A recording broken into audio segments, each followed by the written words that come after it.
पश्चिम ओडिशा मत्स्यजीवी तियर समाजर 10म महासभा Bargarh Biju Patnaik town hall ठारे 2 दिन व्यापी अनुष्ठित हो जाइछि। एही कार्यक्रमर प्रथम दिवस मुख्य अतिथि भाव में बरगढ़ सांसद श्रीयुक्त प्रदीप पुरोहित जोग देइथिबा बेले सम्मानित अतिथि भाव में बरगढ़ विधायक श्रीयुक्त अश्विनी कुमार षडंगी जोग देइ मत्स्यजीवी तियर माने समाजर एक अभिन्न अंग बोली विवेचना करथिले। एही सभारे बरगढ़, संबलपुर, बलांगीर, सोनपुर, झारसुगुड़ा एपरी पश्चिम ओडिशार विभिन्न जिल्लारू समाजर सदस्य माने आसी योगदान करथिले। उक्त कार्यक्रम रे समाजर समग्र उन्नति, सदस्य मानक अर्थनैतिक सुरक्षा और माछ चाष माध्यम रे स्वावलंबन गठन पई अनेक गुरुत्वपूर्ण आलोचना होइथिला।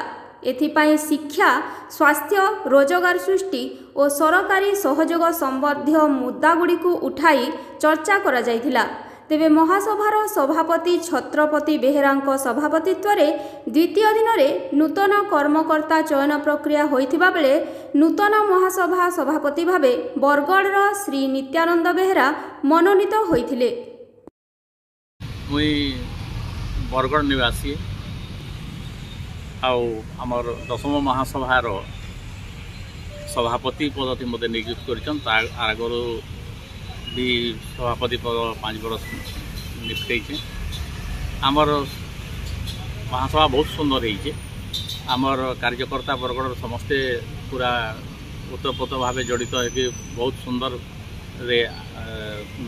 सुंदर रूप देले। समस्ते भोजन व्यवस्था भी बहुत सुंदर होता। तापरे लोकंकर कहबार अनुसार मुई मोर आड़ू नहीं कहबार समस्त लोक मैंने खुशी अच्छा जेते प्रांतरू आईते ओडिशा आईते टिटलागढ़, बलांगीर, संबलपुर आमर जेन पश्चिम ओडिशार टोटल लोक आमर इन उपस्थित होकर बहुत खुशी रे जाइछन।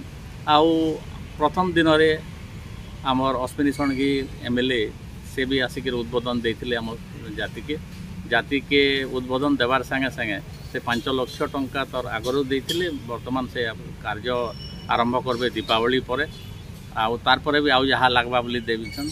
आमर मान्यवर सांसद प्रदीप पुरोहित भी आसी से भी हमको बहुत सुंदर उद्बोधन देले। उद्बोधन देकर आउ भी जेते पैसा लगवा से घरे आमर ऑफिस टे करब जिला ऑफिस बोलिकी कही जाइछन। तांको बहुत बहुत धन्यवाद।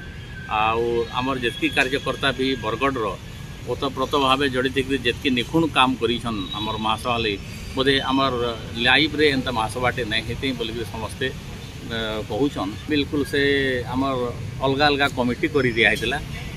मंच परिचालना कमिटी, अभ्यर्थना कमिटी, तापरे आमर रंधन कमिटी थिला, तापरे मीडिया कमिटी थिला, तापरे आमर सांस्कृतिक कार्यक्रम भी कमिटी थिला। समस्ते निपुण भाव तुलैछन। आम अशेष अशेष धन्यवाद देमु। बरगढ़ आमर जेन आखपाख अंचल समस्ते आसिक से काम तुलैछन। पश्चिम ओडिशा तियर महासभार जेन समिति अच्छे जेन समाज अच्छे तार प्रति 5 वर्ष थरे लेखा करबार आमर विधि अच्छे। आमर नियम पुस्तक रे सेटा लिखा है से हिसाब रे एटा 10 नंबर आम बरगढ़ नईथर अनुष्ठित कलु।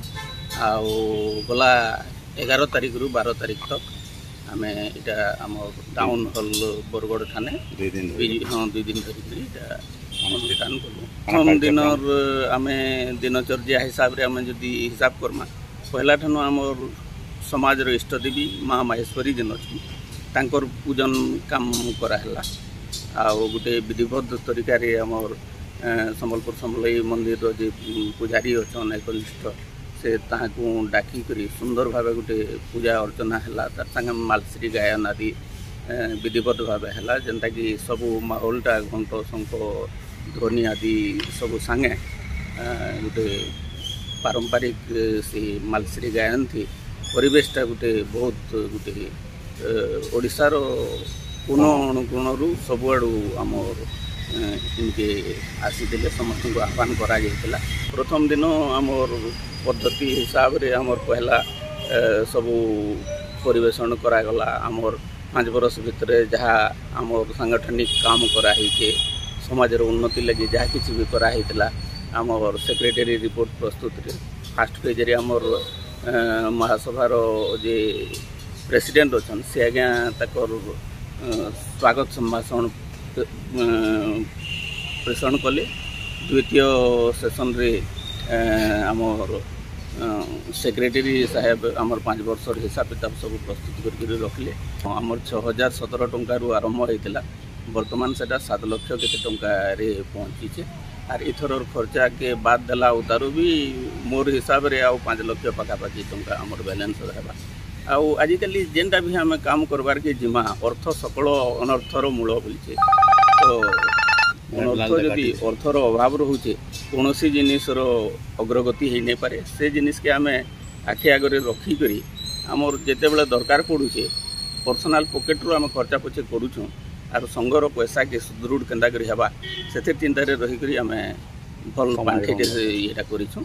आर जावतीय जेन समाजर माने असुविधा सुविधा अच्छे सब विषय आलोचना होता।